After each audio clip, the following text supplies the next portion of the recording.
nowadays, and especially my generation, we require so much, and everything has to be immediate. And if it's not immediate, then it's not good. And I think that we might want to reconsider that way of thinking. We're people. We're meant to interact with each other, not with a computer screen or with a keyboard.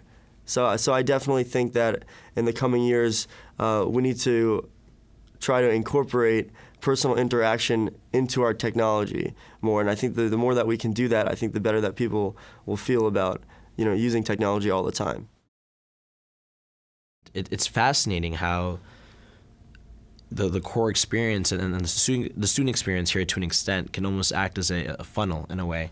So you have three people, one's interested in gastronomy, one's interested in art, one's interested in, like technology and innovation.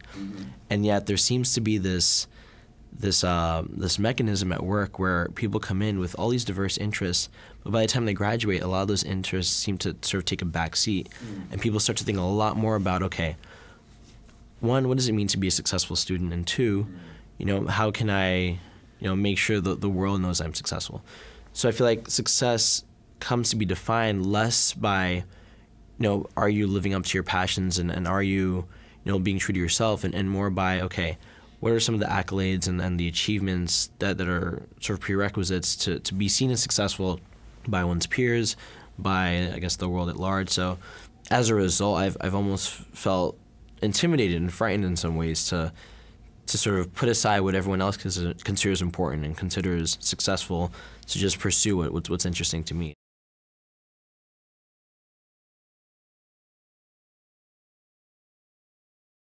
I want to find something that's meaningful. I don't want to just be making the big bucks and, doing something that I hate and becoming a person who I don't like. I don't mean to sound like I want to, change the way that the earth rotates, but I just want to do something that I feel is meaningful, and that can be a bunch of different things. I feel like the people that are in kind of these powerful positions, at corporations or different things, or government or whatever it is around the world, they have the opportunity to do good, and I want to find the way that I can do good. I truly believe that industry can be positive for the world, and that's not necessarily a viewpoint that is shared by many people, especially the public.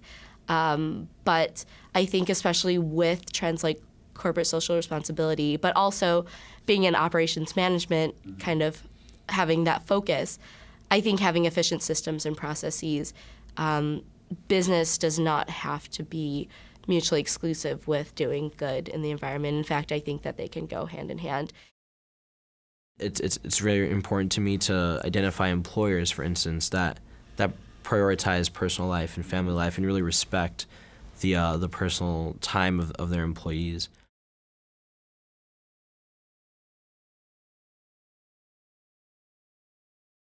It's surprisingly hard to find people who you respect in the professional field and who have a good family life.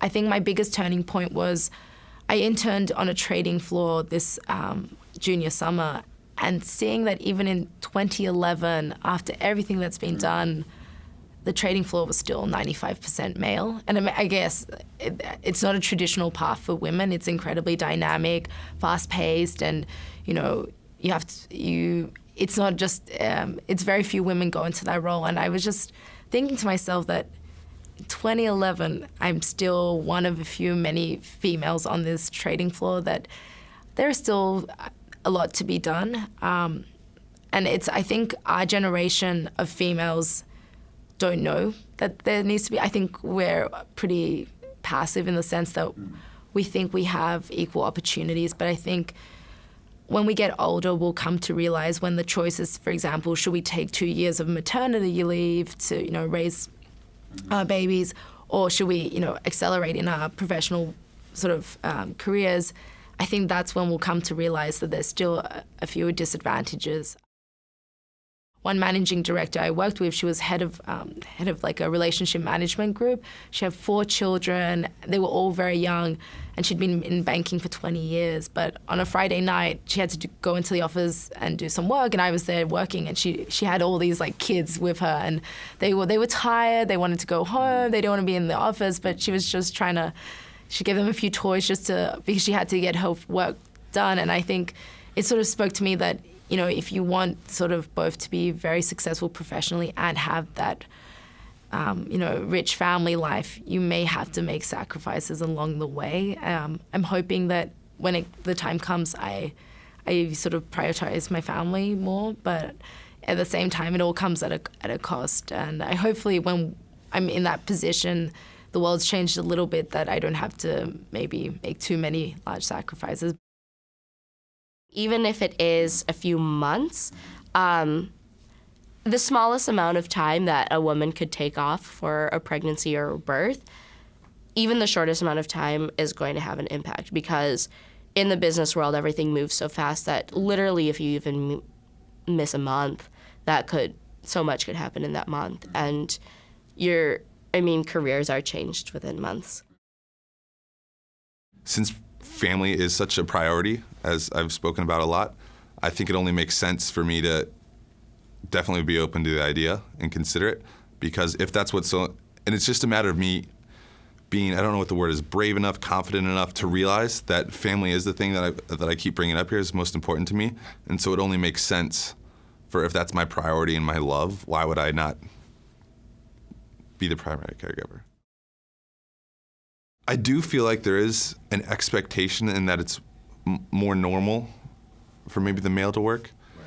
And so I guess a part of me would always be challenging and fighting that, but that's been kind of alleviated by, seeing my uncle do it so many more. I feel like more and more people are, the males in the relationship the husbands are staying home to be the primary caregiver. And so I feel like that's changing. I feel like being at Penn, this is a conversation that does come up a lot, actually. Because next year, there's a lot of traveling, and I don't want to sacrifice my career, but I think that down the line, there has to be a balance of, I only have 24 hours in a day, and I don't think that I can do everything either. And so I don't know if there is a distinct tension between raising a family and managing your career, but I think that at one point I have to try to see what are all my external circumstances, and then how do I make that choice. But I have to take a step back and decide that when the time comes. But at this point in my life, there's so many variables. What I found helpful is having mentors around, whether that be in industry or at school, or making that sentiment more talked about within the Wharton community.